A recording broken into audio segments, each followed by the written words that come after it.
Voltamos a apresentar Bandeirada. Volta com Bandeirada, sem perder tempo a gente já vai... Ô, Rodrigo, iniciando o terceiro bloco, diga, Eric. só uma coisinha que ninguém comentou aqui. O Kimi, agora nessa última corrida, ele se tornou o terceiro piloto com o maior número de largadas, com 308. Esse ano ele bate o Alonso e ano que vem ele supera o Rubinho. Sim, isso se não der doida nele no fim do ano, ele vou pilotar barco por aí, né? Ah, eu não sei, né? Vamos ver. É isso aí. Vamos lá então, gente. Hora do Sexta Marcha. O resumo do esporte a motor em Sexta Marcha. Sexta Marcha a gente vai começar porque temos muitos campeões definidos nesse fim de semana. Vamos começar com o Mundial de Rally. Essa é para informar novo calendário, né? Calendário 2020 definido pela organização.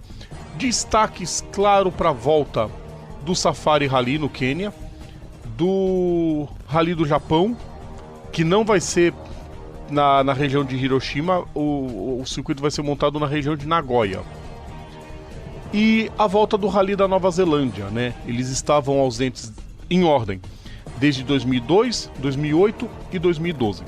Eles entram nos lugares do Rally da Espanha, do Tour de Corse, na França, e do Rally da Austrália. Justificativas. Para o Rally da Espanha não teve justificativa, eles aceitaram entrar no acordo de revezamento, que algumas provas vão entrar em revezamento de 2 a 3 anos, 2/3 anos, né? Cada 3 anos só vão ter 2 provas no país e vai revezando ali entre eles, que eu acho uma iniciativa louvável para você manter os circuitos por aí. O Rally da França é o que provocou mais revolta entre os fãs da categoria. A justificativa foi porque a logística estava muito ruim para as equipes chegarem na ilha de Córcega. Só agora tá ruim, complicado. O Rally da Austrália sofria com o público, quase ninguém ia ver a corrida. Afastado dos grandes centros, o Rally da Austrália acabou definhando por falta de público. O calendário ainda está sujeito à homologação, vai começar em Monte Carlo e termina na Nova Zelândia. Vamos mudar a chavinha pro Endurance. Blancpain Endurance encerrando o calendário da Blancpain GT World Challenge Europa. Etapa em Barcelona. Vitória de Albert Costa, Andrea Caldarelli e Marco Mappelli, com segundo lugar de Marvin Kirchhofer, Alex Lynn e Jake Dennis. Jordan Piper, Steven Kenny e Julie Gounon em terceiro. Vitória na Silver para Felipe Fraga, junto com Timur Boguslavski e Nico Bastian. Na Pro AM, vitória de Pierre-Yves Pack, Eduard Korop e Pierre Alexandre Jean. E na AM, os vencedores foram Christoph Lenz, Antônio Forni Thomas e Stefano Constantini. Marco Mappelli e Andrea Caldarelli conseguem tanto o título da Endurance quanto o título geral da categoria. No geral, eles somaram 166,5 pontos. Maro Engel e Lucas Stolz, que tiveram um fim de semana terrível, acabaram na segunda posição com 143,5 pontos. Christian Engelhardt e Mirko Bortolotti, 96 pontos. Na Silver, o campeão foi o Nico Bastian, 254,5. Só que o segundo colocado foi o Boguslavski e o terceiro foi o Felipe Fraga, ou seja, no fim das contas, a equipe inteira ficou nos 3 primeiros lugares, algumas provas a menos que o Boguslavski e o Fraga fizeram, e por isso eles não são campeões também, mas vale o registro da performance excepcional do Felipe Fraga no Blancpain lá na Europa. E os campeões da Pro AM, Andrea Bertolini e Luiz Maquius, com 147 pontos. Vamos girar de novo a chavinha, porque chegou a hora do turismo. BTCC em Silverstone, grande prêmio de Silverstone, no circuito nacional, né? Ou seja, depois ali na sequência da Magô, a pista corta. Primeira prova, vitória de Tom Ingram, com segundo lugar de Jason Plato, terceiro Chris Smile. Na segunda prova, o Tom Ingram venceu de novo com Colin Turkington em segundo e Dan Kemish em terceiro. Na terceira prova, Jack Goff venceu, Aiden Moffat foi o segundo e Matt Neal o terceiro colocado. Colin Turkington tem 297 pontos, Dan Kemish 281, Andrew Jordan 280, esses três brigando muito pelo título. Josh Cook 263, tá numa situação mais difícil. Tom Ingram 236, só um milagre para ser campeão. A próxima prova é a decisiva, Brands Hatch, dias 12 e 13 de outubro, mas no circuito completo. DTM e Super GT, né? Porque teremos a prova conjunta em Fuji no final do mês. E o Zanardi foi confirmado pela BMW, ele vai correr a prova, mais uma vez como convidado dentro da categoria, nessa prova única entre as duas categorias que, a partir desse ano, unificaram seus regulamentos com a intenção de fazer até mais provas conjuntas e que uma equipe de uma categoria vá para outra. Vai ser legal ver o Zanardi de novo correndo. Monopostos. Fórmula 2, temos um campeão. Esse já estava mais que quase confirmado. Nick De Vries venceu a primeira prova em Sochi e garantiu o título logo de cara. Nicolas Latifi e Luiz Deletraz completaram o pódio. Na segunda prova, o Luca Giotto venceu com De Vries em segundo e Callum Ilott em terceiro. Sérgio Sete Câmara conseguiu um quinto e um sexto lugares. A nota triste da prova foi o acidente entre o Nikita Mazepin e o Nobuharu Matsushita. O Mazepin saiu andando, o Matsushita teve que ser tirado do carro com ajuda médica. Foram para o hospital, o Mazepin foi liberado no domingo, o Nobuharu só na segunda-feira. Felizmente ficou só o susto. A classificação, né, do campeonato tem o De Vries já com 254 pontos, campeoníssimo. Nicolas Latifi 184, Luca Giotto 169, Sérgio Sete Câmara 161 e Jack Aitken 159 pontos. Encerrando o campeonato nos Emirados Árabes, dia 30 de novembro e 1º de dezembro. A Fórmula 3 já encerrou, foi a última prova em Sochi, na Rússia. Primeira prova, o Marcus Armstrong venceu, mas o segundo lugar do Robert Schwarzman deu o título ao russo. Nico Kari foi o terceiro colocado. Na primeira prova, o Pedro Piquet ficou em sexto, o Felipe Drugovich em 20º. Na segunda corrida, a vitória foi do Yuri Vips, com o Marcus Armstrong e o Robert Schwarzman completando o pódio. Felipe Drugovich em 15º, Pedro Piquet abandonou a prova. Classificação final do campeonato: Schwarzman 212 pontos, o Armstrong 158. Gerard Aruvala 157, Yuri Vips 141 e Pedro Piquet ainda em quinto com 98 pontos. Felipe Drugovich foi o 16º com 8 pontos. Super Fórmula em Okayama, no Japão. Vitória de Kenta Yamashita com Kazuki Nakajima em segundo e Harrison Newey em terceiro. Primeiro pódio no ano para o filho do Adrian Newey. Classificação do campeonato: Nick Cassidy com 28 pontos. Lá é pontuação de gente, tá?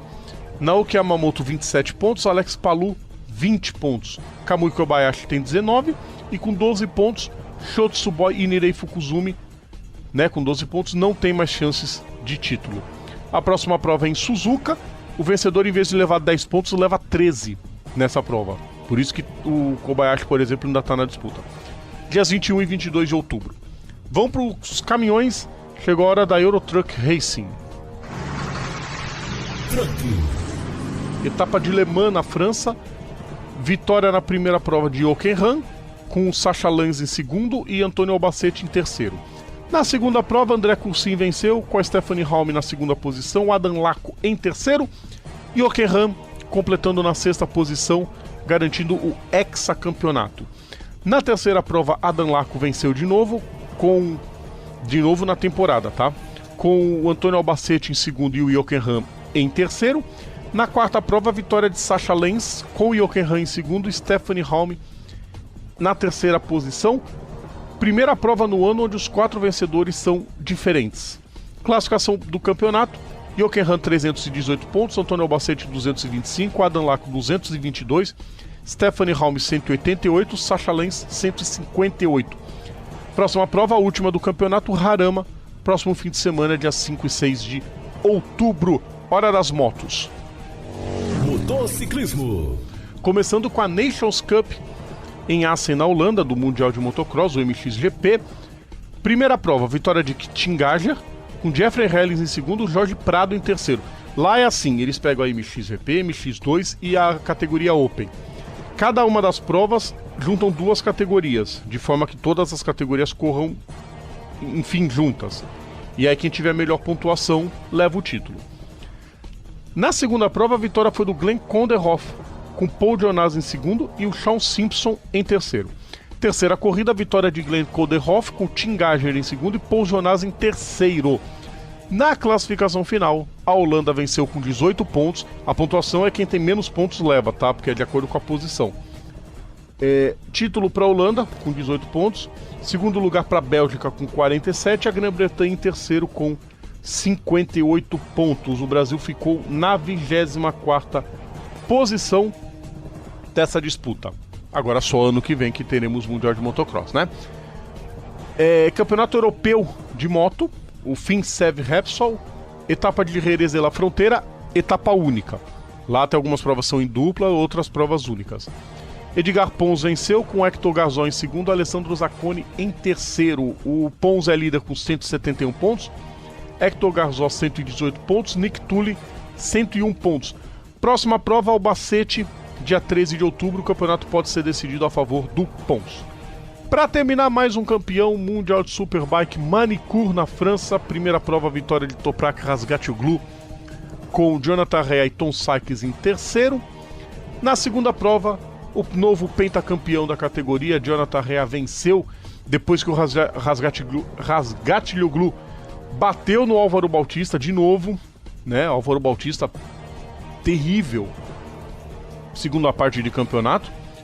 Michael van der Mark e Alex Lowes completaram o pódio, as 2 motos da Yamaha. Classificação do campeonato, Jonathan Rea 544 pontos, Álvaro Bautista 415, Alex Lowes 279, Michael van der Mark 274 e Toprak Razgatlioglu 260. A próxima prova é em San Juan, na Argentina, entre os dias 11 e 13 de outubro. Faltam 4 provas. Carlos Martins, eu vou te chamar agora já para falar. Faltam 4 provas. O Jonathan Rea meteu 4 provas na concorrência.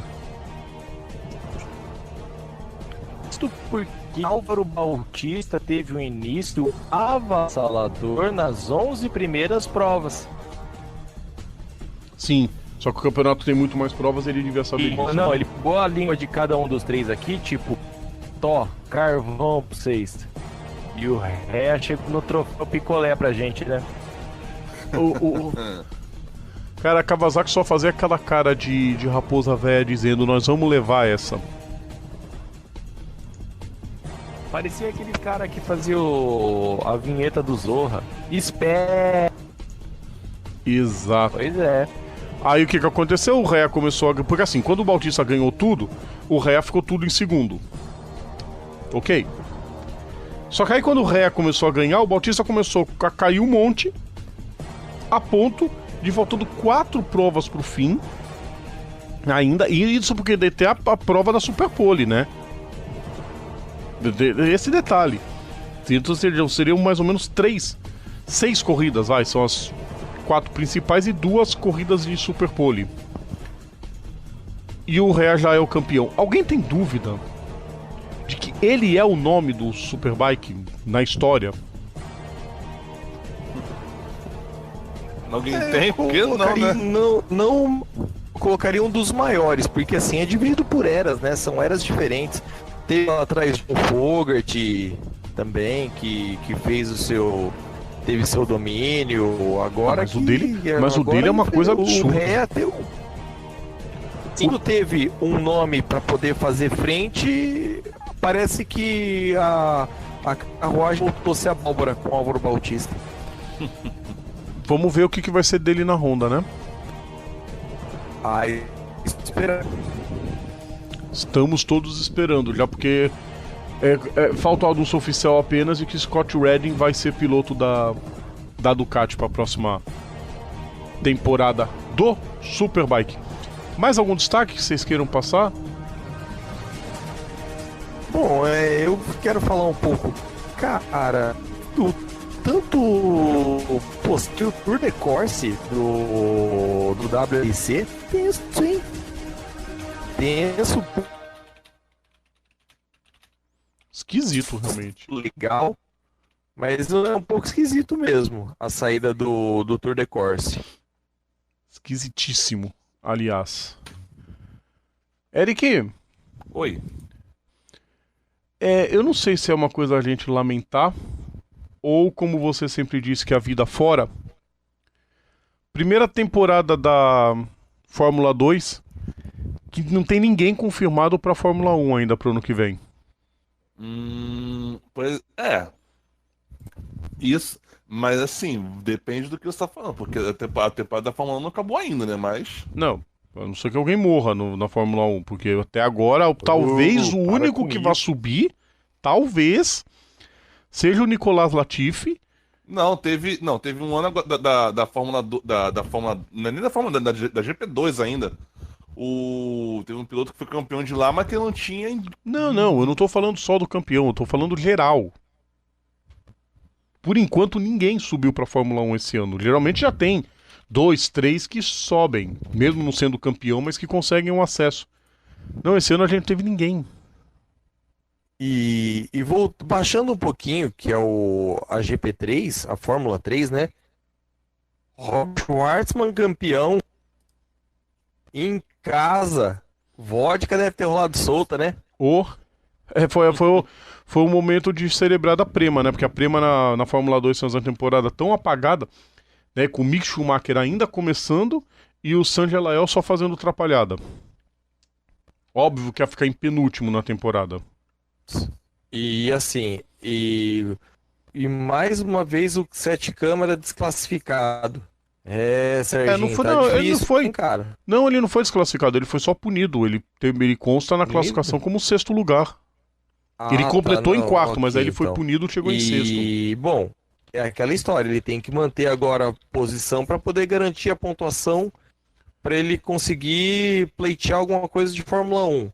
Aí há rumores de que talvez ele consiga uma vaga na Williams. Mais rumores, né? Não, E se se eu ele fosse entrar, tem ele. o apoio o apoio do Banco BMG, o apoio um pouco da CEMIG, da IUSE, da Petrobras. Essas quatro empresas juntas para poder apoiar. O mais certo, talvez, é que ele fique como piloto de teste da McLaren. Também. E também um pouco do Atlético Mineiro, né? Não, aí, coitado, ele só vai conseguir um título só. Meu Deus. Pra gente encerrar, deixa eu pra passar quem só não uma. sabe, o pai do Sérgio Sete Câmara é só o presida do Atlético Mineiro. Tá explicado. Passando a posição do Romano Correia, né? Ele foi transferido para Londres e ele não deixou amputar a perna, o pé, né? O pé dele. Ele não deixou amputar o pé direito. Mas ainda tá muito ruim? Oi? Ainda tá muito ruim? Tá. Ele foi mandado para Londres, que é um hospital que é referência nessa reconstrução Vascular. vascular / plástica, vamos dizer assim. É uma cirurgia complicada, mas ele já tá apto a fazer porque o pulmão já voltou ao normal. Ele já tem condições E falando... de suportar. A cirurgia correu no final da segunda-feira, né? E o hospital ainda vai passar a posição, tem que aguardar um tempo para poder posicionar sobre o estado de saúde. Segue a hashtag StayStrongJM. Diga, Carlos. Os cachorros ajudando. Exatamente. E falando em recuperação, nessa semana saiu uma imagem também, assim, incrível, maravilhosa, digna de aplausos. Ele está de pé e sem ajuda de muletas. Robert Wickens. O próprio. Saiu uma foto ele colocou no Instagram dele, ele se casando. A foto dele com a senhora Wickens, ele em pé, sem ajuda de nada. Cara, o que eu falei meses atrás, não duvide se Robert correr uma prova da Fórmula Indy ano que vem. Eu coloquei Indy 500, mas talvez seja difícil que seja uma prova, nem que seja a última lá em Laguna Seca. Mas ver ele de volta, vai cair suor hétero de muito olho. Vai, com certeza. E eu não sei se 2020 nem tanto. Eu acho que pra 2021 ele tem grandes chances. Veremos. Claro que a torcida de todo mundo é pra ele voltar a correr o mais rápido possível. Mas primeiro a recuperação dele. Ele tem que pensar. Agora fica uma pergunta. Já que a McLaren está de parceria com a SPM, será que Sam Schmidt falou assim, ó, vocês querem unir com a gente, ok? Porém, uma das cláusulas é assim que o Robert voltar, dana-se, um carro é dele. Ou que faça um terceiro carro. Provavelmente isso pode ter sido posto, né? Vamos ver o que dá disso tudo. Vamos ao intervalo então, gente. Hora da gente ir pro intervalo. Daqui a pouquinho a gente está de volta com o último bloco do nosso programa. Então, segura aí que a gente já está de volta.